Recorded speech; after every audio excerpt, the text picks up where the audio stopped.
Hi, this is Toby from LITH-TECH Mobility. So today's going to be a small video just demonstrating the telescopic footplate and the importance of it, how one would use it, and also kind of the benefits really.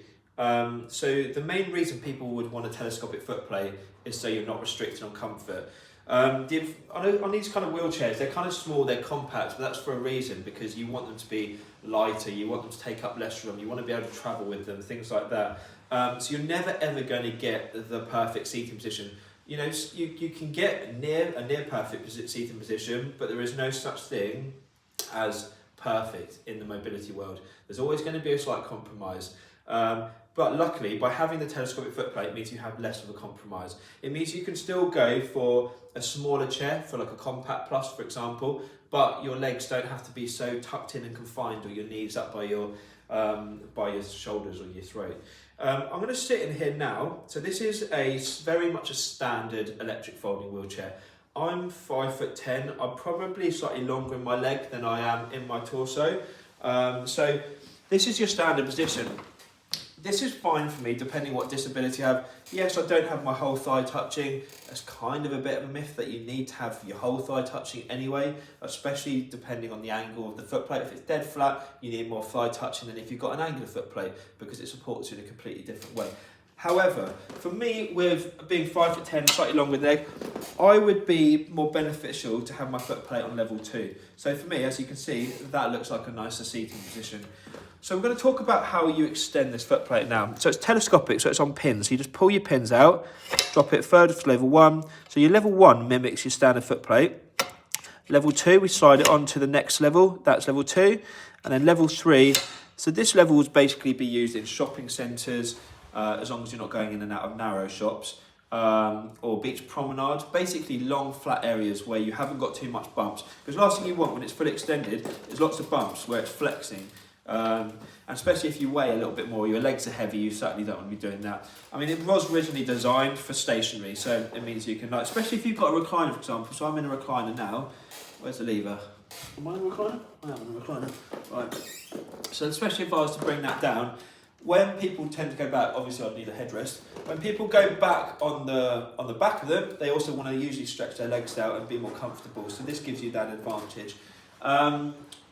What I will say is, just remember when you're flicking this up and down for getting in and out. Obviously, if it's at the fully extended position, getting in from the front's not going to be as possible. So just remember to pop it down to level 1.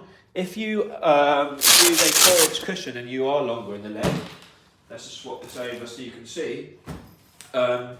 Obviously, you can then get away with having it a little bit higher. So if you are the sort of person that goes around in level 2, you can still get in with the 4-inch cushion fine. So backing in and bringing it down, because obviously with a higher, more firm cushion, your cushion's not going to compress as much. What a lot of people have issues with cushions is if they get a cushion that's too soft, the cushions compress far too much, and then what happens is people's thighs get caught on the footplate on a lot of chairs, especially ones that stick out quite a lot. We even get that on our Smart Chair X, which is a much more angular footplate. You have to be careful with certain people's disabilities that you need to have a higher footplate so they can still get in and out from the front, but they're not getting their thighs and stuff caught. Especially if people have got MS and things like that, where they can't weight bear quite so much, it's an absolute must that we go a little bit higher in the cushion.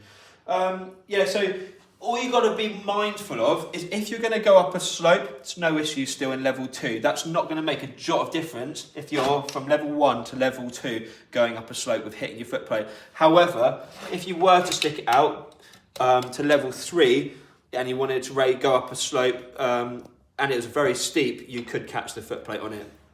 Bear in mind that this isn't a flat footplate, it's angular, so the more you pull it out, it's still maintaining that elevated kind of stance. So even if you're going up a slope, every time you elevate this forward, it still elevates further. So hills aren't such a bother, but just be careful if you were to go up something very steep, not go up it fast, because obviously the faster you go, your wheels are going to compress and it could slap. If you take it slowly, then you'll go up it nicely. It's exactly the same as if you're driving a car, up a steep driveway. You don't want to ground your front bumper out on the floor. You would take it slowly.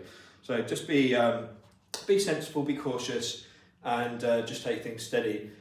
But yeah, great bit of kit. It's cost 75 quid, and it literally changes your wheelchair, because why sacrifice on comfort when you can have, and it weighs about 0.3 kilos more, so there's not really much for weight hindrance either. So why wouldn't you have the advantages of being in different positions, and it still folds away just like your standard foot plate? So that's probably why it's one of our best selling products now. But that's how it's used, that's how it benefits, and yeah, I'll see you in the next video. Thank you.